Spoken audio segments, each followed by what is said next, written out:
Brayton நிகழ்ச்சிக்கு உங்களை அன்போடு வரவேற்கிறோம். இன்னைக்கு நம்ம மார்னிங் நம்ம கிடைச்ச வசனம், பயப்படாதீர்கள், உங்களையும் உங்கள் குழந்தைகளையும் பராமரிப்பேன். ஸோ இது நேற்று சொன்ன வசனத்தோட கண்டினியூஷன் தான்.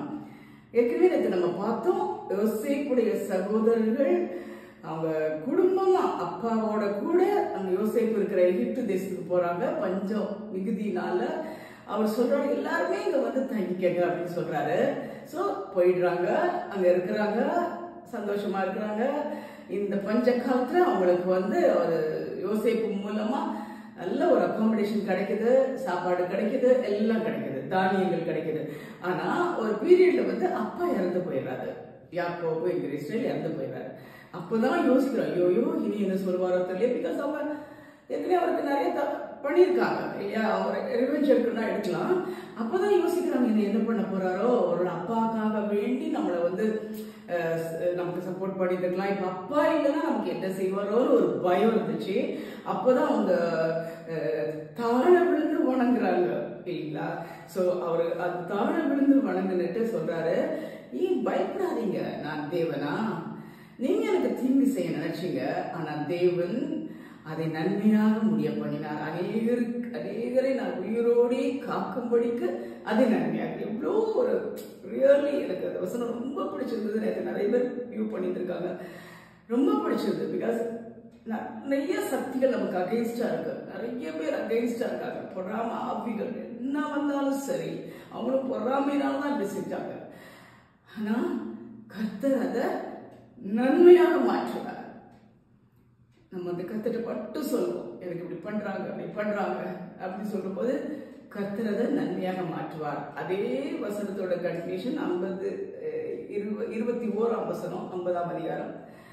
பயப்படாதீர்கள், உங்களையும் உங்கள் குழந்தைகளையும் நான் பராமரிப்பேன் என்று அவர்களுக்கு ஆறுதல் சொல்லி அவர்களுடைய பட்சமாய் பேசினார்.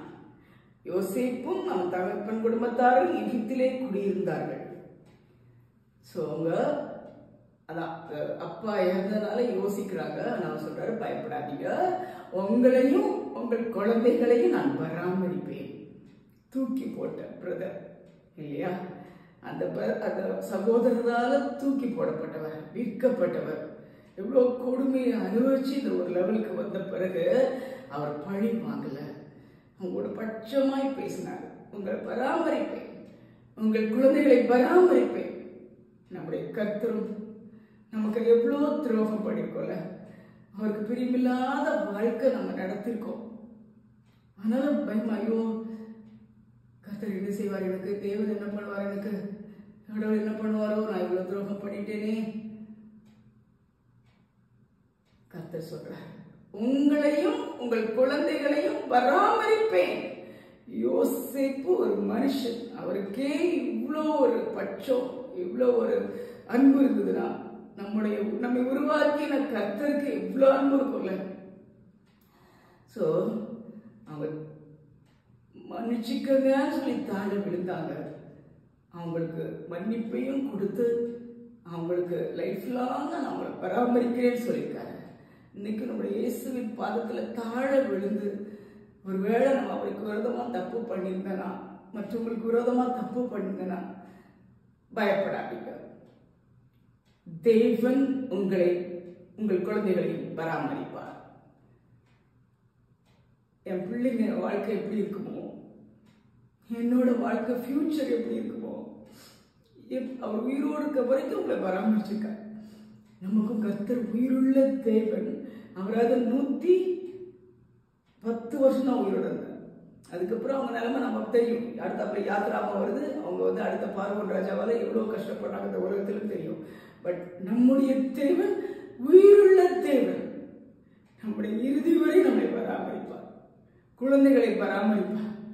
கடன் தொலைல கஷ்டப்படுறீங்களா, சாப்பாட்டுக்கு வழி இல்லாம கஷ்டப்படுறீங்களா, நோயினால கஷ்டப்படுறீங்களா, உங்க சகோதரர் உங்களை புறக்கணிச்சனால கஷ்டப்படுறீங்களா, இவன் உங்க பெற்றோர் இறந்துட்டாங்க, பார்க்கறதுக்கு யாருமே இல்லை கஷ்டப்படுறீங்களா, குழந்தைகள் படிப்பு முடியலையே, குழந்தைகளை நான் எப்படி பராமரிப்பேன், எப்படி காலேஜ்ல சேர்ப்பேன், எப்படி உங்களை உயர்நிலைக்கு கொண்டு வருவேன்னு பயப்படுறீங்களா? நம்முடைய தேவன் உயிருள்ள தேவன். அவர் மரண பரியந்தம் அவர் நடத்துவார். உங்களையும் உங்கள் குழந்தைகளையும் பராமரிப்பார். ஜோகுணமா அன்புள்ள ஆண்டவரே, எங்கள் பரம தகப்பனே, இந்த வேளையோட பார்த்து நான் வருகிறோம். ராஜாவே, அந்த அன்றைக்கு அந்த யோசேப்பு தன் சகோதரர் தனக்கு விரோதமாக புலாங்கு பண்ணா கூட அதை மன்னிச்சு சகோதரரையும் அவங்க குழந்தைகளையும் பராமரிப்பேன் என்று சொன்னார். அதனால எங்களுக்கு ஆனால் அவர் உயிரோடு இருக்கிற வரைக்கும் முடிஞ்சது. ஆனால் எங்கள் தேவனோ மரண பரியந்தம் நடத்துகிற தேவன். உங்களை மரண பரியந்தம் நடத்துவார். இன்னைக்கோ நாளைக்கோ இல்லை, நீங்க உயிரோடு இந்த உலகத்துல இருக்கிற வரைக்கும், உங்க பிள்ளைங்க உயிரோடு இந்த உலகத்துல இருக்கிற வரைக்கும் அவங்களே பராமரிப்பார். கண்டிப்பா பராமரிப்பார். Thank you Jesus. இந்த வாக்குத்தத்தை கொடுத்ததுக்காக நன்றி. ஒருவேளை நிறைய பேர் கவலையோடு இருக்கலாம். எப்படி இந்த குடும்பம் நடக்க போதோ, எப்படி என் பிள்ளைகளை கரை சேர்க்க போயிடணும், எப்படி என் பிள்ளைங்களை ஒரு பெரிய லெவல்ல வச்சு நான் பார்க்க போறேனோ, எப்படி உங்களை படிக்க வைக்க போறேனோ, என் கையில பணம் இல்லையே, என் சகோதரருடைய யாருடைய உதவி எனக்கு இல்லையே, எங்க அம்மா அப்பா வீடு இருந்து எனக்கு ஹெல்ப் பண்ணிருப்பாங்களே அவங்களும் இல்லையே, எனக்கு யார் இருக்கா? அப்பா நீர் இருக்கிறேன் சுவாமி. கோடி கோடி ஸ்தோத்திரம். ஒவ்வொருவரையும் ஆண்டு கொள்ளும் அப்பா, ஒவ்வொருவரையும் ஆண்டு கொள்ளும்.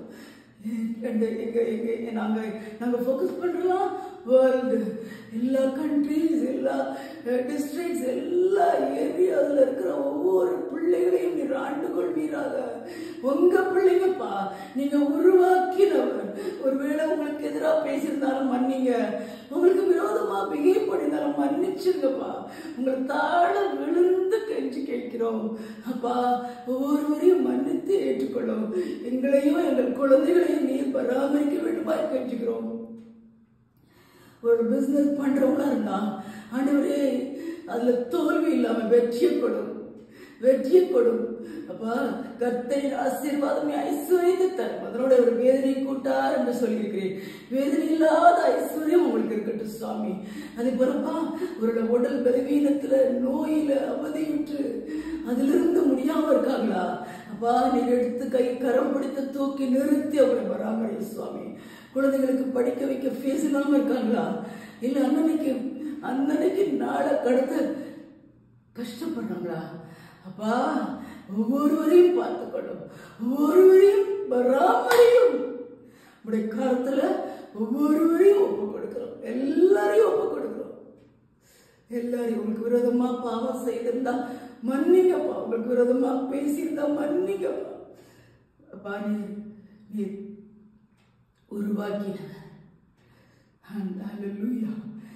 ஒருவரையும் பராமரியும்.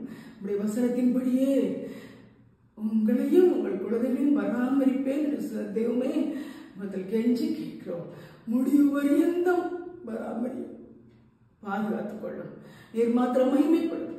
இயேசு கிறிஸ்துவின் நாமத்தில் கெஞ்சுகிறோம் எங்கள் பரமபிதாவே, ஆமென்.